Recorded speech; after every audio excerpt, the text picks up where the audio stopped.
We got a couple of things today, nothing super huge. The first one I'll talk about is fell under the larcenies, but that was somebody stole an ATM from a motel that was in the 1000 block of South Lyons Avenue. It was an employee that noticed it was missing, went back and then reviewed some surveillance video and then found there's images of the person that stole it, and that happened about 1 a.m. They called us about 1:30. So no arrests on that at this point, but we've got some good information to follow up on, and this one they just basically took the whole ATM and left after that. So Is there surveillance video of that? there is surveillance video, yep, and so we'll work on getting that, and then like I said, the officers that were out there were able to watch it, and so we've got some good information to follow up on, but we're still working on that case. Do people usually typically steal ATMs like that? No, stealing ATMs is fairly rare. We've seen it before in the past. It happens from time to time, but it's not one of those things that happens very often. You know, if they took it like with a car or something, or they just like wheeled it out like on a. Let me see how it said.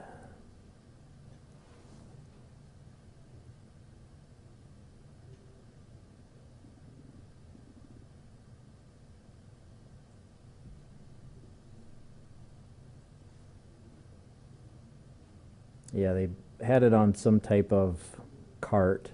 Basically, they loaded it up onto that and then put it in a vehicle and drove away. Was it just one person or was it multiple people? Two people. Two people? Yep. Do they know, was it a guest at the hotel? That I don't. We're still working on trying to figure out who the suspects are. So I guess Is there any vehicle description? we've got that stuff. I'm going to hang on to that for now, just for investigative reasons. But yeah, they were able to get a description, and I think they were able to possibly get a license plate as well. So, like I said, there's some good information to follow up on. So we're hoping to be able to have something, but we just got to wait for the investigation to go. That was 1,000 Lions. Yeah, 1000 block of South Lyons Avenue. So that was 1 a.m. this morning? It happened about 1 a.m. this morning, yep. Okay. And they called us about 1:30 to report it. But the other one that I was going to talk about is under the narcotics, and it happened, let me get this pulled up, yesterday morning. It was around 8:30. It actually began near 25th Street in Minnesota. Somebody had saw a guy that was slumped behind the wheel of a car. When the officer got there, the man woke up and took off at a high rate of speed. He ended up crashing near 25th Street and Main Avenue. Actually got stuck on a snowbank and climbed out the window and then took off running.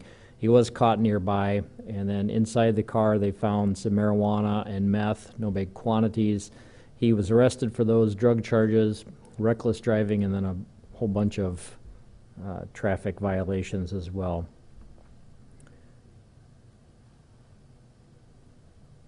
Do you want his name? Yeah.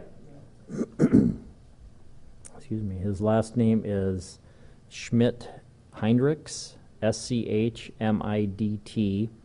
HINRICHS. First is Jacob, JACOB. Middle is Dean, DEAN, and he's 25 from Sioux Falls. And where did he end up at? He ended up at 25th Street and Main Avenue. Started at 25th. 25th in Minnesota, yeah.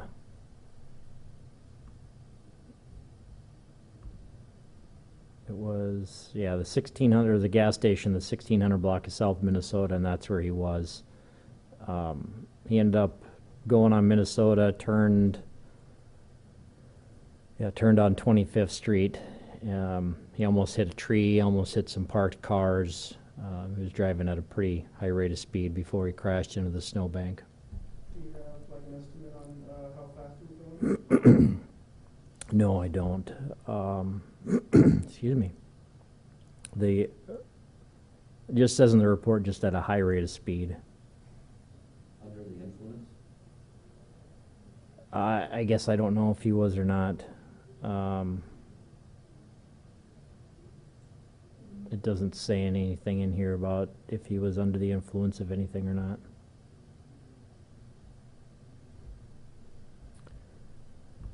And that's pretty much it.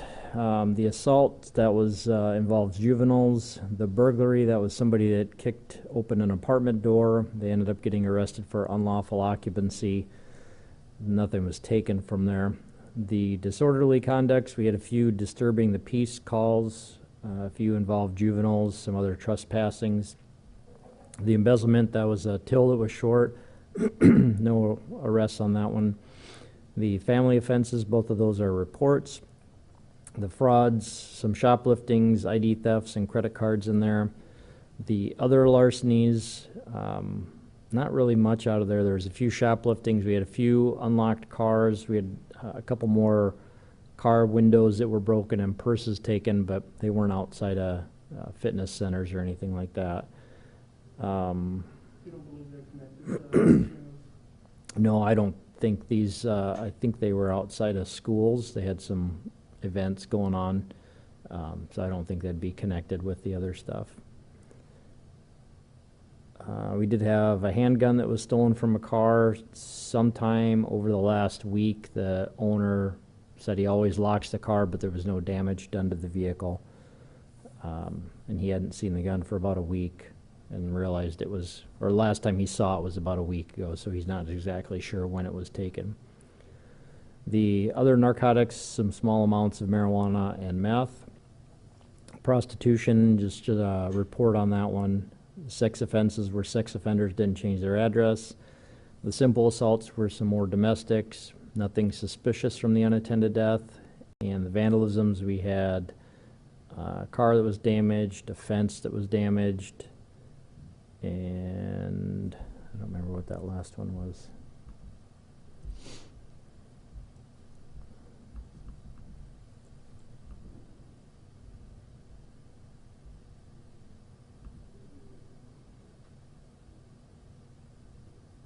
Well, it was somebody discharged a fire extinguisher. That's what that was. That's it. Anything on that one girl yesterday that got shot? No updates on that shooting yet. Yeah, I mean, really, a lot of that is going to depend on her, is if she's going to start cooperating and provide more information. So we'll have to wait and see. Any additional information? There was like a weapon violation on North Spring Avenue yesterday. Yeah, that was our burglary. That call started off as somebody said there were some shots that were fired. There wasn't any weapons that were involved. None of the victims in the apartment said anything about any weapons, so we're not really sure why somebody reported as shots being fired, but there wasn't any.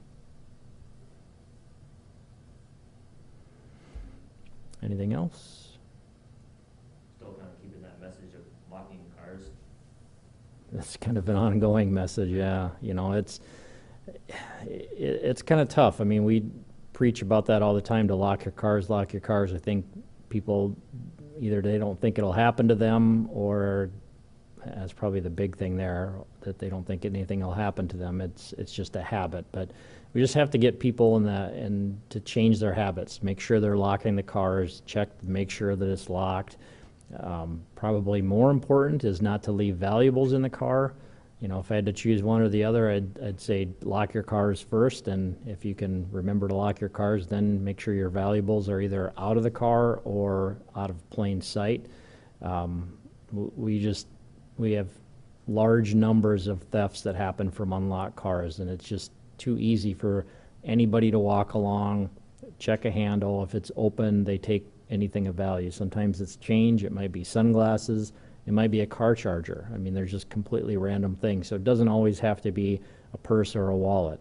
If there's something in it and your car's unlocked, if somebody finds it, they're going to take whatever they want from inside of it. And those crimes are incredibly difficult to solve because there's no connection between the victim and the suspect. So, lock your cars. That's the best that I could tell people. If you are locking your cars, great job. Keep at it. If you're not, I guess I just strongly encourage people to lock their cars. You said Yeah, I mean, it kind of depends on what's taken. And I mean, if you have something like sunglasses, there's almost no way to track that down. If there's some other property and maybe somebody's trying to sell it or they pawn it, there's ways that we might be able to track that back to at least somebody who was in possession of that stolen property or potentially broke into that car. If they're using credit cards, depends on where they're using them. That's probably a little bit of a greater chance that we might be able to catch somebody doing that. But, overall, I'll say finding the suspects and then leading to successful prosecution is probably fairly low, which is why we want people to lock their cars. If we can prevent this crime from happening in the first place, then we don't have to worry about that low chance of finding the suspect. Anything else? All right, thanks.